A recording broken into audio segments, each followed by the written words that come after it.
What is happening? Your man Micah is back with another video, back here at the end of 2022 to bring you guys my One UI 5 setup and some of the features on the Samsung Galaxy Tab S8 Ultra. Yes, it's been a while since I talked about this device on my channel, and that's mainly because I've just been using it and not been using it. Again, that's because I haven't been doing a lot of editing, and outside of a lot of media usage, such as, social media apps, YouTube, Netflix, Hulu, streaming services, I don't really have to use it like that. My company provided me a laptop for work, so it even minimized the usage of my tablet that much more. But that is also why I bought it. And yes, here having it since with the Samsung keyboard cover case on it, keyboard's in the other room and everything, but since having this device, I'm glad I still got it. And that's because this might be my last tablet. I'm really aiming to buy a laptop here soon to maximize my edits, maximize my workflow for video creation, photo creation space. And so, as much as this tablet has helped me out with Lightroom and Power Director, soon to maybe try to use LumaFusion, my journey with this is going to be more or less just doing the most mundane things with this tablet, and it has more than enough horsepower to take care of those tasks. One UI 5 has came through and provided us with much needed refinement and improvements, more subtle than we've seen in the past, but it seems like a lot of software updates these days have been more minimal in terms of just making the software better, improving the software, improving the fluidity, improving your everyday use for the tablet or your phone. And with Samsung, One UI 5 is more or less ubiquitous or the same across their devices, which is something that we actually wanted to see, or at least that's what I thought. Sounds like people don't want that and yet complain. It's a weird space when it comes to software, because they complain about Samsung doing too much with the software, and now Samsung pulled back, people complaining about Samsung pulling back. I'm like, I like where that. We get software updates a lot faster, and the software is more or less exactly the same outside of a few different feature changes, absences, additions due to the type of device you have, but the software is going to look the same regardless. And that's what we wanted to see overall. And Samsung has been able to keep a lot of their features anyway. And you could call it the better iOS, if you will, just because iOS is more or less the same year over year in terms of software. And only within the last 2 or 3 years have they really ramped up new features. But having that smooth flow across all the devices makes the ecosystem a lot stronger, in my opinion. So enough of me doing all that chitter chatter. If you guys haven't already, make sure to like the like button, subscribe to the channel, hit that notification bell so I my videos so that way we can sit back, check, see what's cracking. Again, my intro, I almost messed up. And share this video with people who you think would like tech videos, tablet videos, Samsung videos, Google videos. I'm in the mobile space. YouTube appreciates it. I appreciate it. Now let's get to the video. Let me start my screen recorder here so that way you guys can see. No sound. I'm gonna show my taps and touches. Let's get this thing cracking. So my setup, I've even minimalized my setup on my tab. I used to have 2 or 3 home screens, apps all over the place, and even now and then I might change that. But as you guys see here, I don't mind you guys seeing some of my emails right there. But I have my email widget, Gmail specifically, and my my Samsung calendar. Whenever I'm playing in the space, I try to use as much of their apps as possible.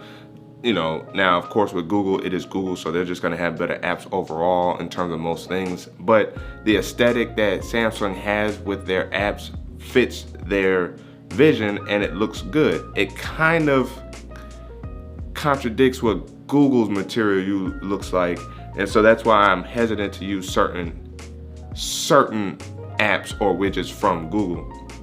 So with that being said, I do have my calendar widget, and as you see, if I swipe on it, I'm using one of One UI 5's really renamed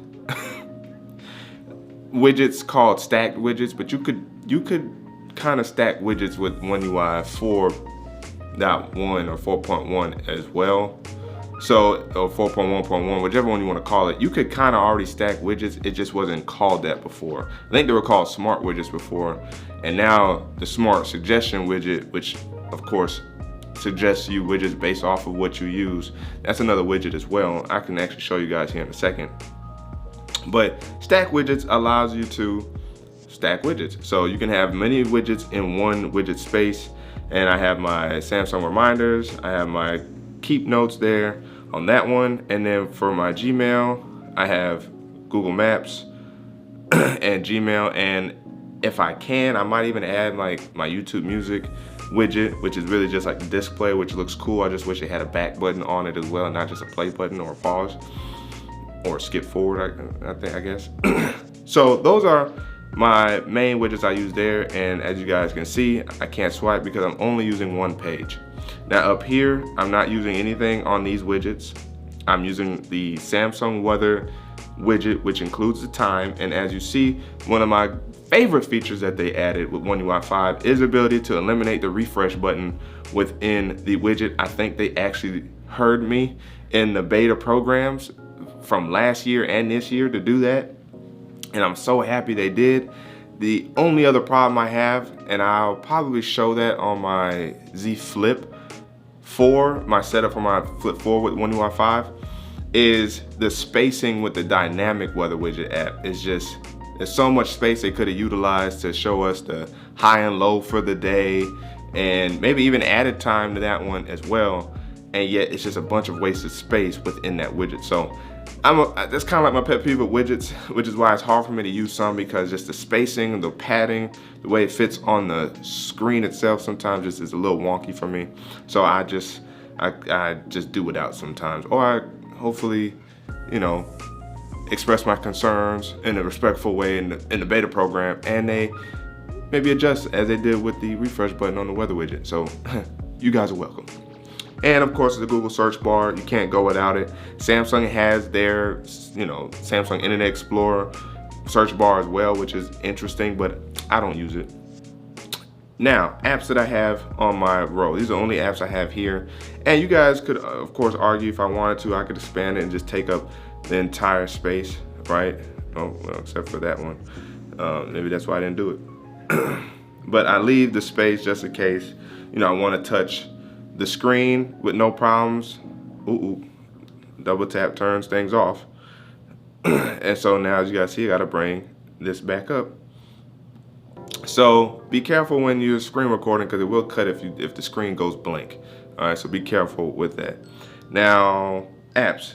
I got Google Drive, I got Gmail, I got Play Store, I got the Galaxy Store, YouTube, Calculator, Google Messages, Samsung Notes, Samsung Internet Explorer, JW Library, Lightroom, Power Director, my files, and settings.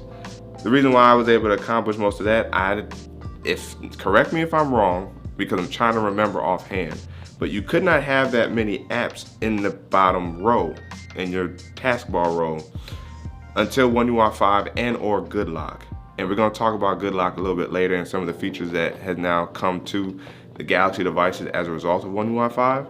But I'm able to have that many apps down there now because of One UI 5. Now, I think I did experiment having that many there prior to One UI 5, and that was with Good Lock for sure. But now you can regardless, and it's fairly nice. As you guys see, of course, I'm using gestures as my means of navigating my device. So I would suggest, if you haven't started doing that already, go ahead, especially if you're switching from Apple, or you just switched from Apple, just go ahead and switch to the gestures if they're not already on by default. I know you still have the capacitive buttons, but I suggest using the gestures. It's a lot easier, it's a lot more smooth, especially when One UI 5. Now, swiping over to the left, I use the Google feed, of course, gives me information for the day, what's going on, recent articles and events, all that fun stuff. Now, here's one of the things I like about One UI 5. They added the taskbar to the bottom whenever you open up apps. So if I open up settings, as you see, the taskbar remains down at the bottom.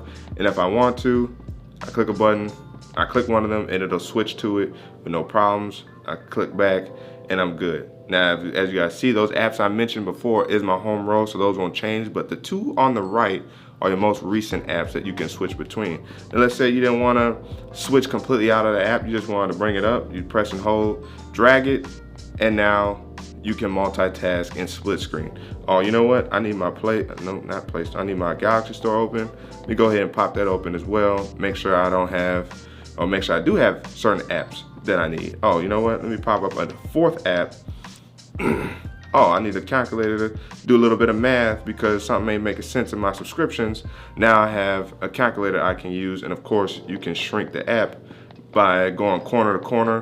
One of the things you can also do with the widgets is change the appearance. So if you want, you can change it to something like this, where the top now, you just got the little settings icon right there to go back to that. You got the X to X out of it. You got your minimize and maximize button for the app.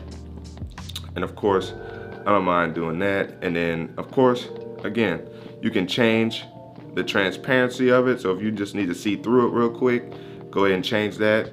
Or you can also just straight hit the split screen button and it'll replace, I guess, the last app. And then if you don't need it all together, or you want to pop it back out, boom.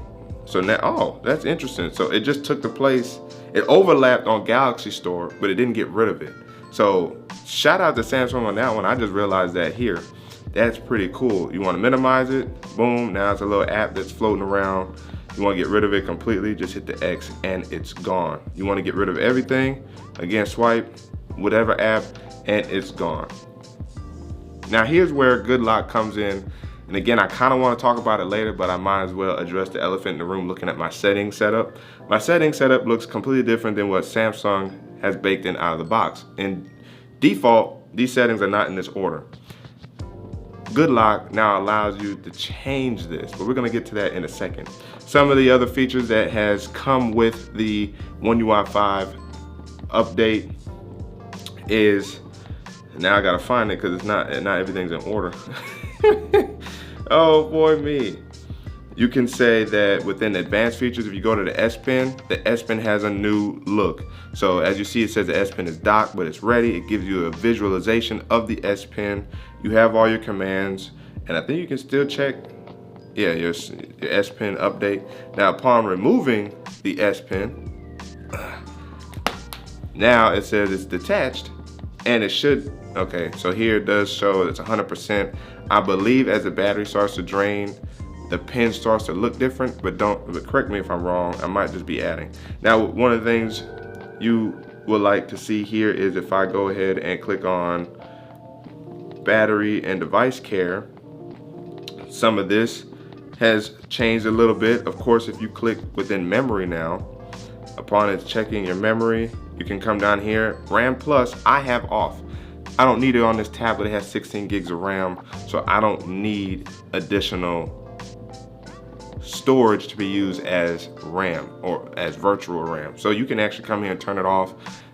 Now, small warning, you just have to restart your device upon doing so, but that's no problem. You have to restart the device regardless of how much RAM you want to set aside with your storage. Again, if you have at least 8 gigs, most likely you don't need the virtual RAM, but to each his own there. Now going back, if you want to check out auto optimization, restart when needed, I'm gonna turn that on. It's a bittersweet situation. I liked auto restarting my devices and used to have the option to come here and auto restart at specific times. So let's say every Monday at 3 a.m. or every Tuesday or every Monday and Friday or every, you could, or Wednesday and Sunday or something like that. If you want to do it 2 times a week or every day, you could always set the device up to auto restart at a specific time on a specific day or however you want it to see fit. Now they've gotten rid of that, and now they say it will automatically perform optimizations to keep your tablet running smoothly. It'll restart when needed. So without you even knowing, the device will just restart, and it is what it is. It's nice because now it with AI and machine learning, it knows when it needs to reboot or when it needs to auto optimize, so that way it kind of takes it off of you. But I also just liked knowing that I was resetting or restarting my device cleaning it out so that way it could be fresh for the next week. I did it on a once per week basis. That's how I did it. What else is new? The security and privacy settings page has changed. You have your scanning up at the top, and now each of these pieces are kind of bundled in. So with updates, if you click on updates, it'll show both security updates and Google Play System updates. Now, Samsung updates their tablets like it used to be, I think it did a month. They used to be all over the place, but I think now it's like bi-monthly. So every other month you get an update on the tablet, unless something went wrong and they'll issue out an update. But usually it's like every other month you get the up-to-date security patch. So I would say reasonably don't expect to see the security update on this tablet I have until January. It's gonna skip December. But it bundles that stuff in here, so if you didn't wanna click on the software update button, you can just come to security and privacy and click on security update and Google Play System update, and it'll check those for you. Of course, you have a new privacy screen allowing you to see the permissions for your camera, your microphone, and your locations, your permission manager, and then you can actually turn off access to your camera and microphone altogether. You have your other privacy settings, permission managers, where you can come in and see what functions of the tablet has been allowed to be used by certain apps or certain services. So, if you are hesitant about that kind of stuff, check that out right there. And then of course, modes and routines is now in here. Modes allows you to set up different modes: sleep mode, exercise mode, work mode, relax mode. I'm not going to show you because it shows my address and I don't feel like doing that much editing right now. And then routines, I only have one routine on here. I don't even really need it. Most of my routines I control via my phones. So, but if you wanted to, you come in here and set up modes and routines, set up routines for the tablet, and keep it pushing. And that's via Bixby routines, which is interesting because they don't even use a name in here anymore.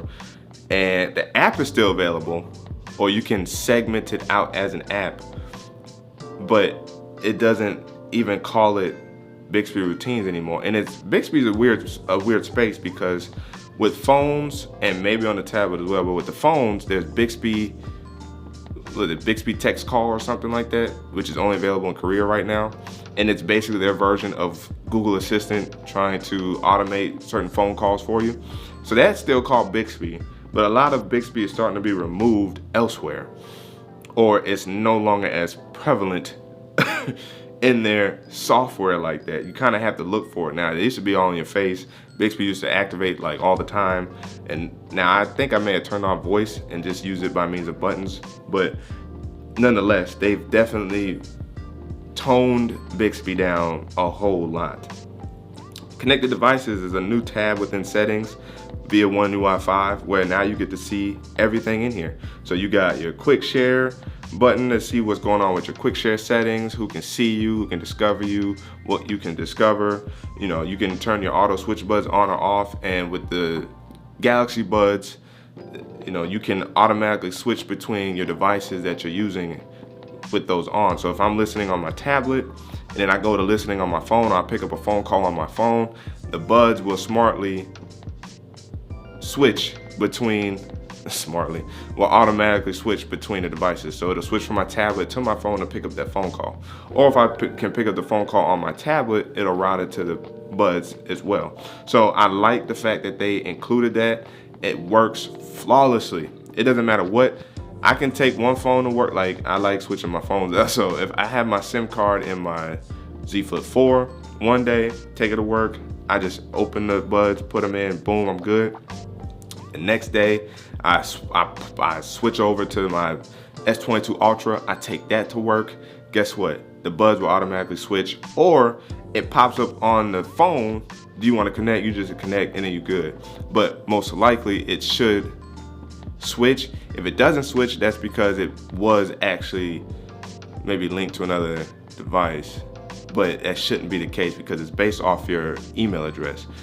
Through your Samsung account, that's how it's able to do all the switching. So sorry for the long story to get to that last part, but that's why it can do that, and it's because of your Samsung account. So make sure you have the same Samsung account across your devices, and that's how the bud switching will work automatically. Also, you can control your call and text on other devices via Samsung devices, of course, and using Samsung messages most likely, because Google Messages, which they also switched to, which should be bundled into this call and text on other devices. Now I just thought about that.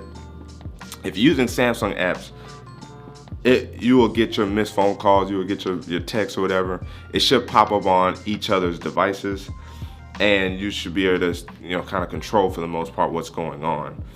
Continue apps on other devices. So if you have Samsung Internet Explorer or Samsung Notes open on the tablet, and then you go to your phone, you go to your recent apps, you'll get a notification somewhere visible. It'll just say continue from tablet or continue from phone or whatever, and you can switch and continue that same workflow that you were just doing on either one of those apps or some other Samsung apps on that other device. Pretty cool feature. Now you have multi-control. Multi-control allows a mouse and keyboard from your Galaxy Book to control this tablet and drag items between your devices. Both devices need to have this feature and Bluetooth turned on. So if I had a Galaxy Book, this would be a great feature to use because this could be used as a secondary screen, and I can drag stuff back and forth with a mouse and keyboard, which is super cool. And then of course, second screen kind of works along the same lines with multi-control in terms of using this as a secondary display for your desktop setup or for your laptop. Samsung DeX has had a few tweaks and updates as well. It's just been revitalized. Well, I'll show you guys here in a second. Smart View, of course, connecting to your TV, and now you can hide notifications on your TV. So when you activate Smart View and you project it or cast your screen to your TV and you're swiping through things or watching things, you can rest assured now that by toggling that on or off, you can now hide your notifications. So people who's watching with you don't see notifications popping up left or right. And if I have to go all the way through. Okay. Well, yeah, so it's actually gonna wanna connect to something. I'm not trying to do that right now. Then of course the Galaxy Wearable app, that's how all your Galaxy smart devices or smart wearable devices connect. And then of course Smart Things, which I think has had some minimal updates, probably just refinements and improvements. Smart Things I use on and off because I use Google Home for a lot of my stuff. So it is what it is. What else is within here? Nothing really else. You got remote support, which is always on here. Wallpaper and style. Maintenance mode. I forgot to talk to you guys about maintenance mode.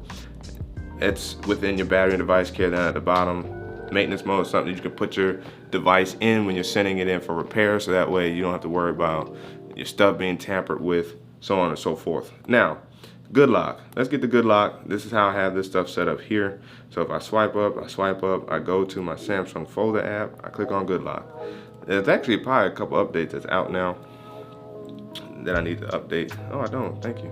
So the app that you're gonna wanna look for to touch all that type of stuff, and of course, with Home Up, and if you click on Task Manager, it's not Task Manager. Oh, it is Task Manager. This is where you can also do this. No, it's not in here. All right, my bad. Go to home screen. So yeah, my home screen is 10 by 5. That's within Good Lock. Hide icon label. Probably one of by far my favorite feature to use. If you know what your apps look like and you're not theming, this works perfectly because as you guys see on my home screen, I don't have any icon labels. Shout out to Samsung for that feature. Quick Start was what I was looking for. As you guys see, I don't have my time and anything. The only thing I have is my S Pen icon up at the top, and that's because of visibility of indicator icons coming here. You can turn off or keep on whatever indicators you want to still be shown. I'm good on that. I like a clean look. I also have my clock hidden via clock settings within Quick Start. Now this is not One UI 5 specific setting. This is how I have my tablet set up.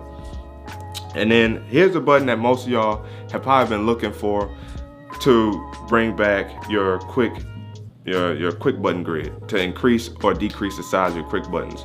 in Quick Start within Good Lock, toggle on Show Quick Button Grid. When you do that, come up here.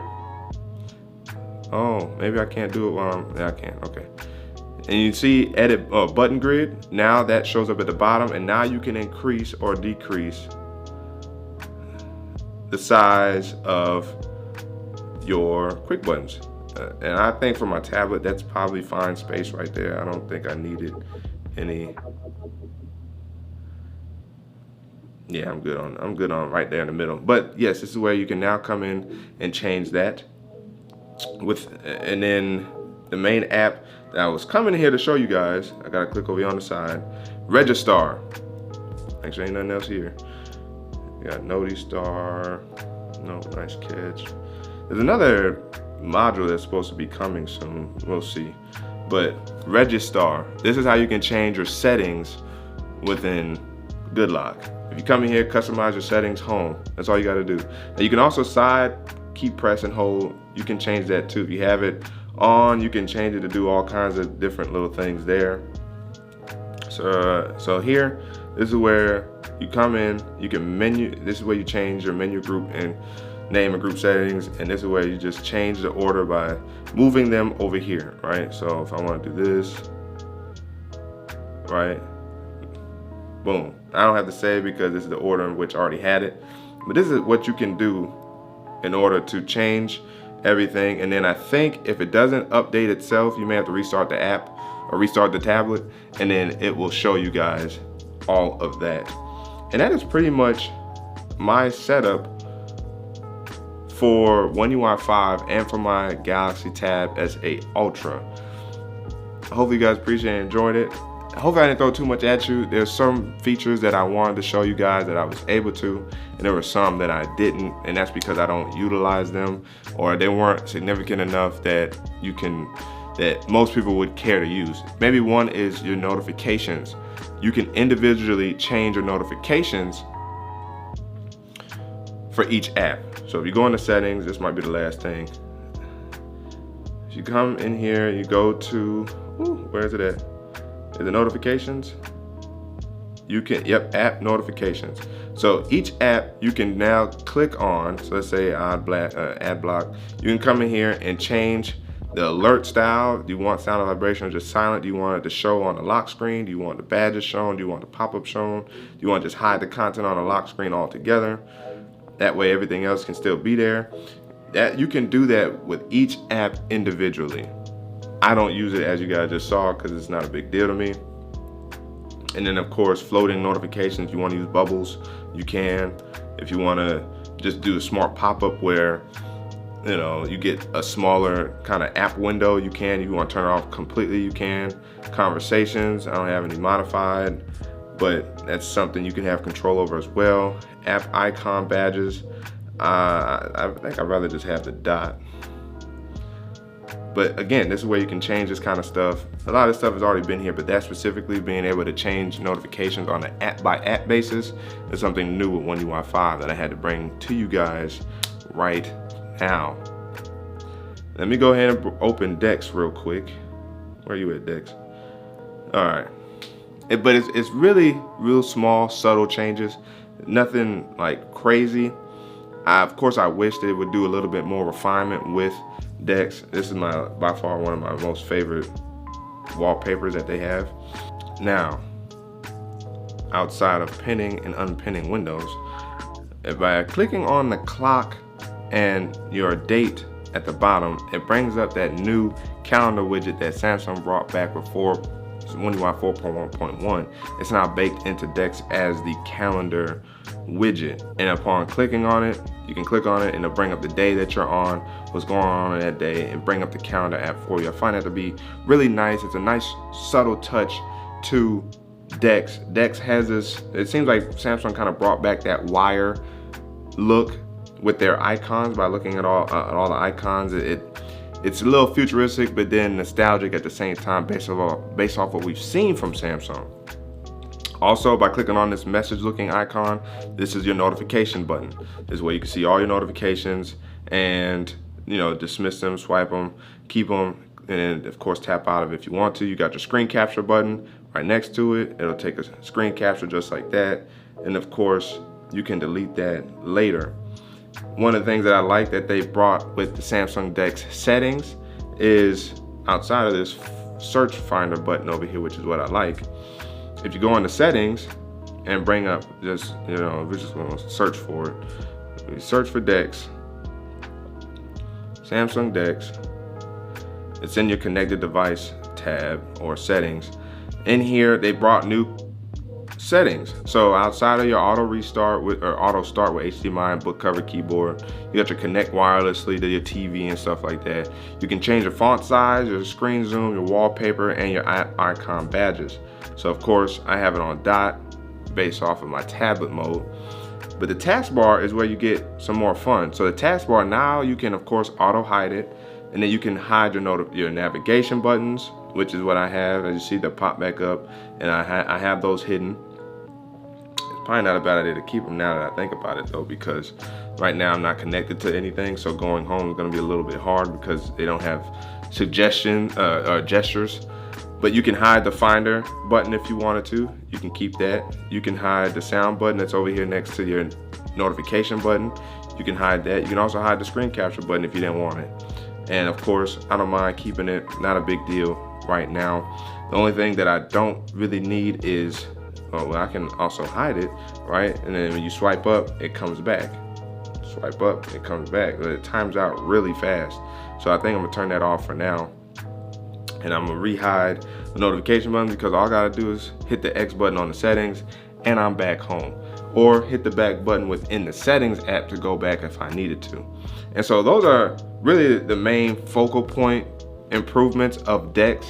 I'm sure it probably runs better, it probably runs a little bit smoother, maybe taking advantage of other apps in DeX mode is probably going to be a lot easier.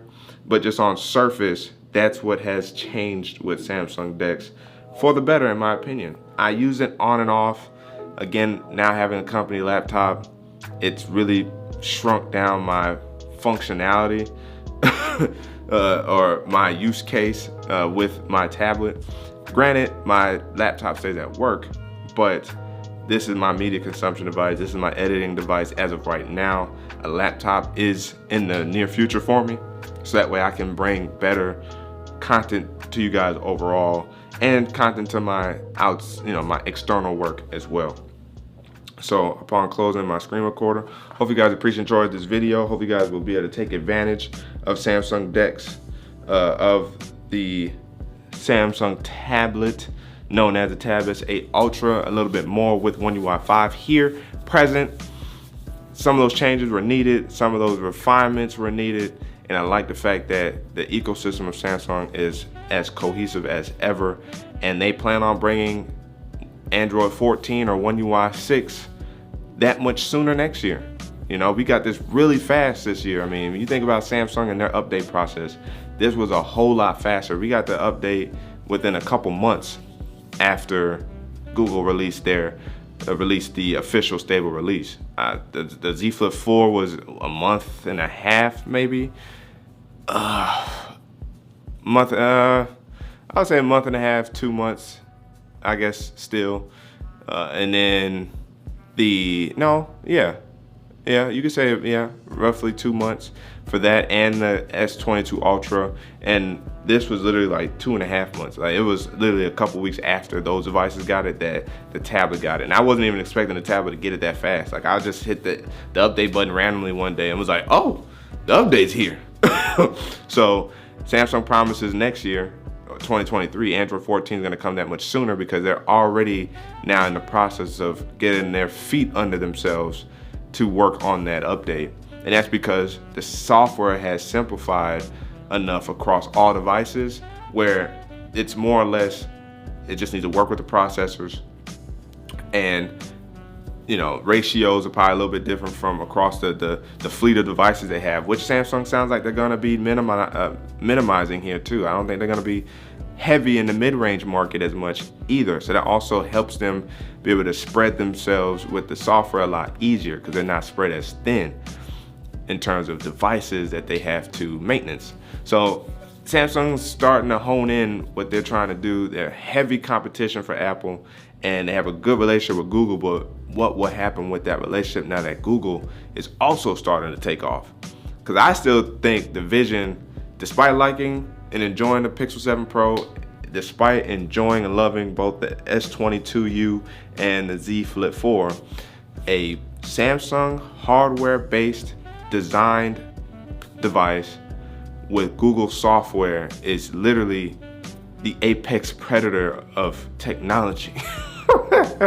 Right? So enough rambling. Again, you guys know I can sit here all day and talk about this. Maybe I'll bring my podcast back and talk about this on Versatile After Hours. Let me know down in the comment section below. But again, as always, if you guys haven't already, make sure you like the like button, subscribe to the channel, hit that notification bell so I miss my videos. So I would say back to who's cracking with your man Micah signing out to the next video. Wait for it.